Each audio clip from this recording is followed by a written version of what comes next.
Purdy. He's got his guy. Throws back across the field and has a touchdown. Jennings with a catch. Touchdown 49ers.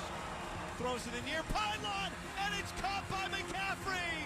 The 5th touchdown, a career high for Brock Purdy tonight. Yeah, buddy. It was the Brock Purdy show last night in Indianapolis. Career high 5 touchdown passes, the most by a Niners quarterback in a regular season game in 35 years. 30. That's a Joe Montana. All right, let's play a little game called Fact or Fiction. Graz, we begin with you. The winner of the NFC West is Super Bowl bound. Fact or fiction? I have to say fact. I was going to say it depends who it is, but whoever it is probably going to be the 1 seed in the conference, just the way it shakes out. So only having to win 2 games, and they're both at home to get to the Super Bowl instead of 3, I'm going to say fact. Saturday, is this division so stacked that the winner is going to be the team representing the conference? I think so. They are all so good, and listen, they're competitive with each other, so they feel each other out. Yeah, I like the way that this conference, or excuse me, this division has worked out. I do think the team that wins is going to be the team that goes on and represents that Super Bowl. 2 games is much more easier than 3 games to win. And all these teams are really good. The 49ers, less so, I think, than those other 2 teams. But I'm assuming the Rams win it, and the Rams get 2 home games, and they have the offense. How about that? The Rams have the least. Yeah, I am. But that Seahawks-Niners game at the end, that's for all the marbles.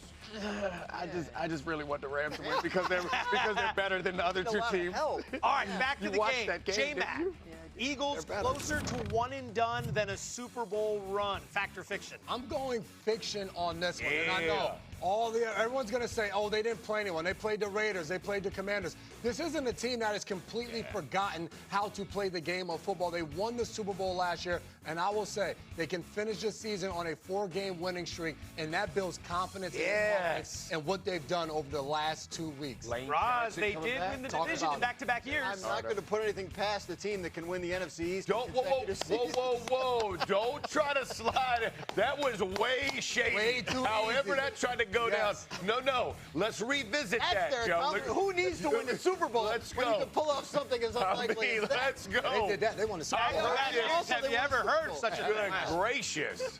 No, this Eagles team, I think most of us have more faith in this Eagles team than I think our attitudes project, in part because when we're evaluating this Eagles team, we compare them to last year's team, and they're not as good as that team. But then when you look at the rest of the field, it's like they have an incredible defense. They have an offense that's been there before, a quarterback who's been the MVP of the Super Bowl. They have two receivers that can't be guarded, an explosive running back. Like, they have the pieces. There's no reason why they get in the playoffs, they can't make a run. If they lose 1 and done, I will be shocked.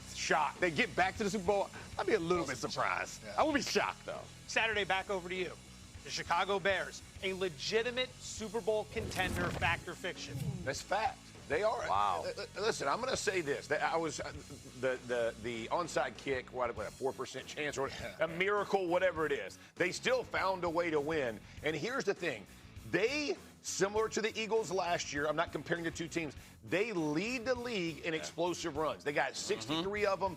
This team understands their formula of winning. They're physical up front. They get turnovers. And, oh, by the way, their quarterback that Ben Johnson has been kind of bringing along the last 2 weeks has made probably 2 of the most improbable throws in the NFL this season, and dimes. And it's like, if you feel the momentum, they're behind Ben Johnson. This is an exciting team to watch. That throw to win the game that we just showed like 4 or 5 times, that's one of the best throws I've ever seen. Unreal. And when you think about like just the arrogance to even try it. Arm arrogance. In a situation like that. Here it is. If I'm a Bears fan, then instead of like the Yule log on Thursday, I'm running this play over and over and over again, like on endless loop, because that is just absolutely gorgeous. And the fact that you have a guy, and you know, he's young and he's been up and down, he can be erratic, obviously, a guy that can make that play in that situation. If you can keep the game close, which with the way they run the ball, can, then turnovers, like everybody talks about it being lucky, they find ways. Like they.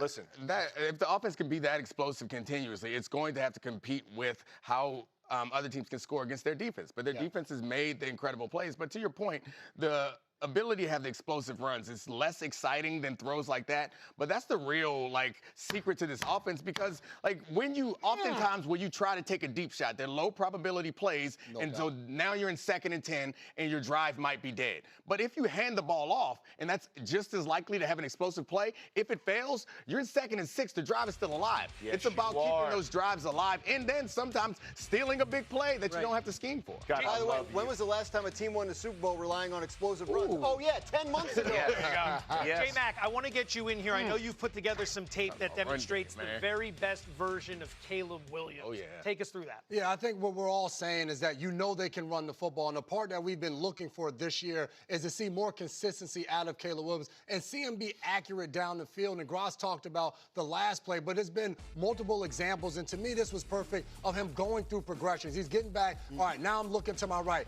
I don't like the picture there. So now, how fast can I get my feet over and get to the next progression? I love this. He sees it. Linebacker's coming up. He's biting on that short route. Now I have to put it in a spot. And he does that right between the safety and the cornerback. And then we talk about the last play of the game to win it. But what about the play to send it into overtime? Yes. The Packers come with an all-out blitz. He knows he's responsible for the one unblocked guy. He confirms it post-snap. All right, I see that guy. Now I have to fade away from him to be able to make this throw. And he puts it in a bucket. Yes, the Packers miscommunicate. They don't cover it. But look where he places this football. Even if he is blanketed in coverage, he throws it where only his receiver can catch the ball. This is just an absolute beauty. And when you have a quarterback that'll rise to the occasion in those moments, it gives you a chance once the playoffs start. Excellent breakdown. So a lot of positivity on the Bears, but I want you to take a look at this. Super Bowl odds right now, courtesy of our friends at DraftKings, and where the Bears, despite being the 2nd seed in the NFC, currently sit. 12th shortest odds. That means there are 11 teams with better odds to win the Super Bowl than the Chicago Bears. Does that feel a little bit disrespectful, Graz? Yeah, I guess. I mean, what's the reason? Like the fact that they're not the most likely 1 seed? Like someone from the NFC, 3 teams in the NFC West may be more likely to get the 1 seed than they are. Look, I don't think they care about it. They're also kind of sneaky in terms of like being new on the scene, in terms of what people want to bet on, and also they don't play a lot of defense. I mean, that is a major Achilles heel that could cost them. So you'd rather have Seattle's defense or the Rams' defense or the Eagles' defense in the playoffs. We've all brought up the defense over multiple weeks. I feel a little silly doing it, even though I understand that the turnovers are not something that you can always reproduce. They have so many forced fumbles and fumble recoveries, but I also feel like a fool because as a defensive player, that's all we talk about is can we create turnovers? Can we create turnovers? The problem with them is you don't trust them to get a stop. When you play a good team that's not going to make a mistake, the ball is going to bounce in the other direction sometimes. You might not get an opportunity. You might drop the one opportunity where an interception comes. Can you hold somebody to 9 yards when they need 10?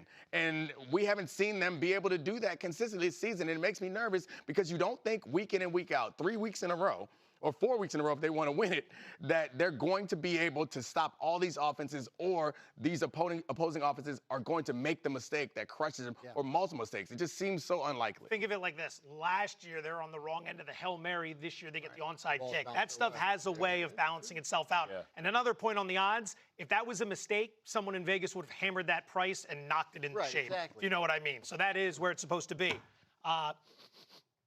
Smells like pancakes. Let's go. Smells like pancakes. Hard blow. Smells like pancakes. Stop it. Get it started.